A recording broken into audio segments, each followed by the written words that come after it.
Assalamualaikum warahmatullahi wabarakatuh. Bapak Ibu sekalian yang kami hormati, perkenalkan kami dari kelompok B dalam diskusi pada mata kuliah Manajemen Pengembangan Kurikulum yang diampu oleh Bapak Dr. Ngasbun Egar, MPD. Perkenalkan, kami dari kelompok B dengan anggota satu Bapak Adi Wibowo, kemudian yang kedua Ibu Dwi Setianingsih, tiga saya sendiri Bapak Muhammad Soleh, empat Ibu Nur Asma, yang kelima Ibu Ngatini, yang keenam Bapak Asrori, yang ketujuh Ibu Fatimah, serta yang kedelapan Bapak Budi Santoso. Kali ini perkenankan kami akan menyampaikan presentasi dengan topik 10 yang berjudul kurikulum berbasis kompetensi. Bapak Ibu sekalian, mari kita mulai.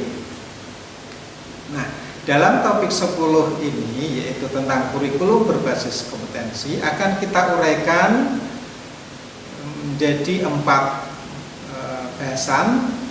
Masing-masing. Yang pertama adalah pengembangan kurikulum berbasis kompetensi.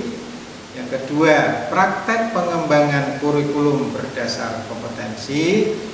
Yang ketiga, sejarah perkembangan kurikulum.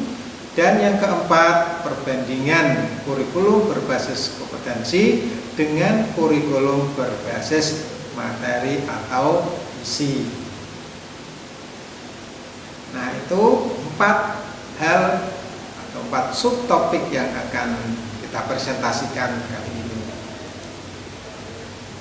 Nah, Bapak Ibu sekalian yang saya hormati, kita akan sampaikan yang pertama tentang sejarah perkembangan kurikulum di Indonesia. Bahwa sejarah perkembangan kurikulum pembangunan sistem pendidikan nasional bangsa Indonesia telah ada sejak sebelum bangsa Indonesia merdeka. Kurikulum berbasis kompetensi merupakan perangkat rencana dan pengaturan tentang kompetensi dan hasil belajar yang harus dicapai pembelajar, penilaian, kegiatan belajar mengajar, dan pemberdayaan sumber daya pendidikan dalam pengembangan kurikulum sekolah. Pusat Kurikulum Balitbang Depdiknas dalam Dewa Komang Tantra 2009. Acuan dasar pengembangan KBK yaitu 1. Tingkat pengetahuan, 2. Keterampilan, 3. Tata nilai dan sikap. Semuanya harus menyatu dan melebur di dalam semua kompetensi yang diinginkan.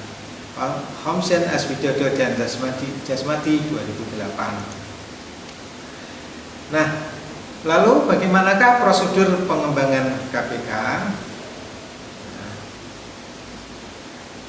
Kita awali atau diawali dengan identifikasi kompetensi, merumuskan tujuan pembelajaran. Dilanjutkan langkah yang ketiga, yaitu menyusun pengalaman belajar. Lanjut ke langkah yang keempat, yaitu menetapkan topik dan subtopik. Langkah berikutnya yang kelima, yaitu menetapkan waktu.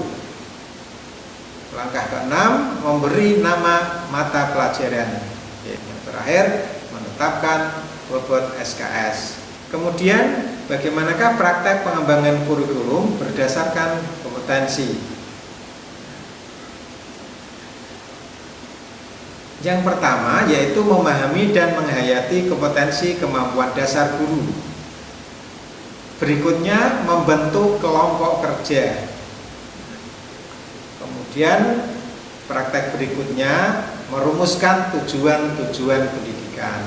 Dan yang terakhir, langkah praktek terakhir yaitu mengembangkan kurikulum berdasar kompetensi. Nah, sekarang kita lihat bagaimanakah perbandingan antara kurikulum berbasis kompetensi atau KBK dengan kurikulum berbasis materi atau isi.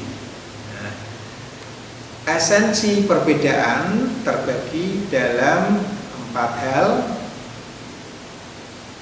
Terbagi dalam 5 hal, yaitu penamaan, manajemen, kerangka dasar dan struktur kurikulum, pembelajaran, dan pelaksanaan.